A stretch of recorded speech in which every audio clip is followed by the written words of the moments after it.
দৌলত খান পৌরসভা বিএনপি আসন্ন নির্বাচনকে সামনে রেখে পৌর ৯টি ওয়ার্ডে অঙ্গ সংগঠন ও সহযোগী সংগঠনের সুপার ফাইভদের সাথে ২০ সেপ্টেম্বর সন্ধ্যা ৭টায় দলীয় কার্যালয়ে মতবিনিময় সভা অনুষ্ঠিত হয়েছে।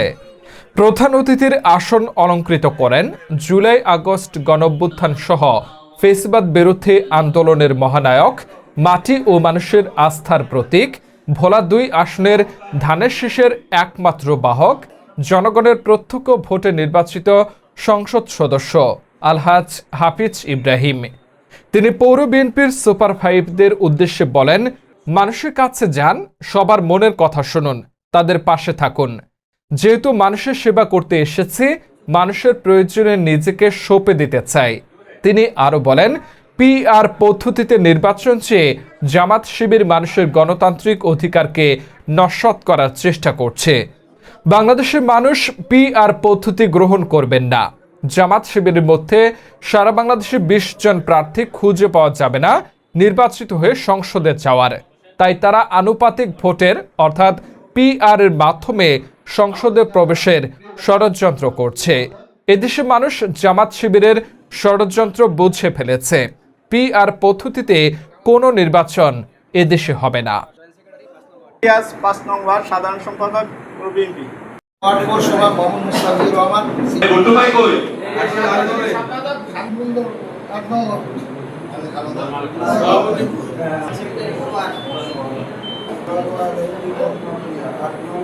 মোহাম্মদ আলাউদ্দিন পৌরসভা ৯ নম্বর সাংবাদিক সম্পাদক।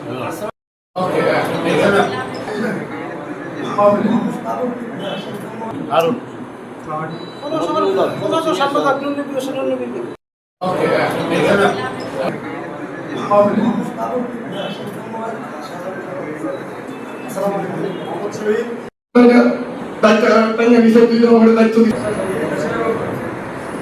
ছাত্র দলের আহ্বায়ক কমিটি, যুব দলের আহ্বায়ক কমিটি এবং স্বেচ্ছাসেবক দলের আহ্বায়ক কমিটি, আমাদের কমিটি ওনার আজকে নির্বাচন মুহূর্তে উনি আমাদের জন্য যে 18 বছর খোঁজ করে নিয়েছেন, সেজন্য আমরা নিজ থেকে ওনার নির্বাচনটা কিভাবে করব, এটার একটা স্পিড আমাদের মধ্যে থাকতে হবে। বাকিটা কোন নিয়মে করবো, কিভাবে করবো, সেটা নেতা আমাদেরকে দিক নির্দেশ দিবেন। নেতার দিক নির্দেশে আমরা চলবো। বিয়ার হইল মার্কার উপরে ভোট হইল, মার্কার এতে করে দেশে 100% কোন দল কত শতাংশ পাইছে ওই অনুযায়ী সব এমপি হবে এবং এতে করে দেখা যাবে আপনাদের এই এলাকায় আপনাদের নিয়ে 20 বছর কষ্ট করলাম আমি, 35 বছর দেখা যাবে এনে ওইখান থেকে যশোরের থেকে একজনের দিয়ে দিছে বা বরিশালের বরগুনার থেকে একজন রাইটার আপনাকে আপনারা ধর এলাকার উন্নয়ন, এলাকার সমস্যা নিয়ে আপনারা কি করবেন, কার কাছে যাবেন? তত পয়সা চুল ছিঁড়া ছাড়া কোনো উপায় নেই। কাজে এই নিয়ম আমাদের দেশে চলবে না। ভারত, নেপালে এই সিস্টেম, নেপালে এটা করেছিল জোর করে। ভারতে ওই নেপালে 11 বছরে 11টা সরকার আছে। কদিন আগে দেখছেন তো, এক সপ্তাহ আগে নেপালের প্রধানমন্ত্রী পালিয়ে গেছে হাসিনার পলায়ন অনুসরণ। কাজে আমাদের দেশে এগুলি চলবে না, পরীক্ষা নিরীক্ষা করার সুযোগ নাই। আমরা এখন নির্বাচন এবং গণতন্ত্র পুনরুদ্ধারের জন্য যে 17 বছর আমরা যুদ্ধ করছি, এই যুদ্ধের আমরা শেষ পর্যায়ে দাঁড়িয়ে আছি। আমাদেরকে ভোটের মাঠে যাইতে হবে।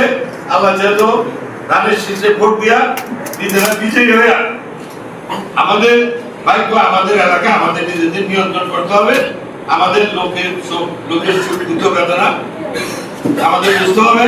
আমার এই 35 বছরে আমি এমপি ছিলাম 5 বছর। এই 5 বছরে আমি যে কাজ করছি, আল্লাহর রহমত, আপনাকে দোয়ায়, এই যারা 50 বছর এই এলাকার এমপি মন্ত্রী ছিল, তারা কি করছে গো ভাই? তারা লুটপাট ছাড়া কিছু জানে না। এই এলাকায় আপনাকে মেয়র ছিল এবং এমপি ছিল বকুল সাহেব, উনি 280 ভোট পেয়ে মেম্বারিতে ফেল করছে। উনি এমএ মেম্বার মেয়র হয়েছে, আবার আনকন্টেস্টেড 3 বারের এমপি হয়েছে। ওনার পাওয়া গেছে 800 কোটি টাকার সম্পদ। কত? 800 কোটি টাকার সম্পদ পাওয়া গেছে দেশে। অস্ট্রেলিয়াতে তো রয়েছি। আপনারা বলেন, আমাকে তো দেখতেছে, আমি আপনাকে 5 বছর এমপি ছিলাম। আমি 5 বছর আগে আমি যেহেতু ছিলাম, আমি হেঁটে আছি, ওইখানেই দাঁড়িয়ে আছি, আমার কাছে